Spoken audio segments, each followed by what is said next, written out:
and making other signs of Christian humility, although they are not necessary for the sacrament. Through them, we understand clearly that we should recognize in the sacrament a heavenly virtue, and that we are to seek and implore with the greatest diligence divine mercy. So again, if we think of today, can they hear in our voice that we are sorrowful? Or in just the act of going to confession, is that enough for our sins to be absolved? So I'm wondering, from the 16th century now to the 21st century, how theology has changed in terms of how we're supposed to act, or how we're supposed to sound, or if we're supposed to cry when we go to confession. There was another interesting point in this, at the end, closer to the end of the chapter. It talks about if the sick individual lost the ability to speak, but the confessor was certain that the person had acted as a good Christian throughout his life, the confessor could absolve the penitent. If there were signs, at least one sin, whether mortal or not, the confessor should grant absolution, since regardless of that person's disposition, the priest's absolution was sufficient for the remission of sins. So now we're talking about if they're close to death, if they're conscious, if they're mute. Do we need to bring in an interpreter? Will that interpreter keep things in secrecy? And there goes my phone. Let me try to fix this. I hope you all are keeping up with me, by the way. All right, I'm almost done.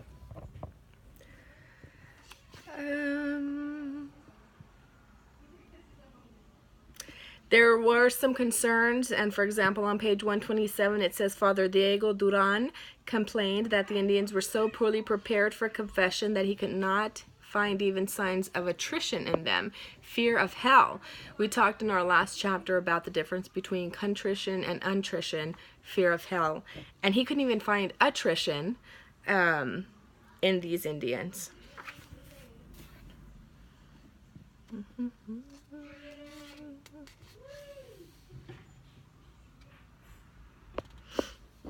What else did I want to share with you all? So I think in conclusion, in summarization, the question was, can we use nonverbal cues to assist the friars and the penitents, the Indians, the Nahua people, since there were so many different languages? Were we able to really assist them in understanding what confession was? Were the friars or the priests that were coming in able to truly assess whether the penitent was sorrowful? I'm never going to get that word right. And again, I think of today, and we go in and out of confession. We just take advantage, I think, of how difficult, or we didn't know how difficult things were during this time when there's a language barrier. I have so many stories to tell of confession. I mean, one time I went to confession looking for a priest. He was right there, and he told me he didn't have time. I completely respect that, so I prayed that God knew that I was sorrowful, and that, you know, he was there with me in that moment, since the priest didn't have time for me. Confession is such a beautiful sacrament that I think that during this time of Lent, if I could just offer a piece of advice for you all and for me, to really, especially as we reflect on the difficulties that the Nahua people had in this conversion process, that we are able to appreciate going to confession much more. And as a Catholic, if we are Catholic Christians, being able to defend and understand why we go to a priest. An age-old question, why can't we just go to God? Question our Protestant brothers and sisters ask all the time.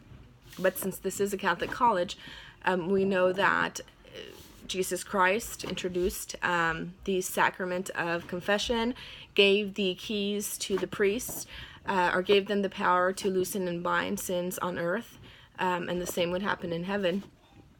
With that said, I'm going to be attaching a few things to this email that I'm sending this video with, including a quiz, a rubric for your interpersonal paper and interpretation. And if you have any questions, feel free to email me. But I look forward to seeing you all next week. I did ask Dr. Carmen Tafoya which readings she would like for you to have ready for next week's presentation at UTSA. we'll see each other soon.